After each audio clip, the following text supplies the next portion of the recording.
دوستان سلام، وقتتون بخیر.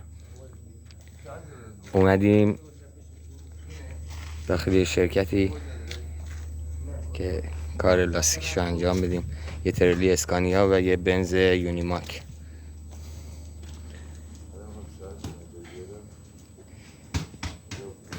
این هم تجهیزاتمون. بله، محور عقب کشنده است، 4 تا لاستیک تعویض و 2 عدد لاستیک بنز یونیماک تویپلس هم هست. کار فوق العاده سخت. این هم همکار جدیدمون آقا نوید عزیز. آقا نوید خسته نباش.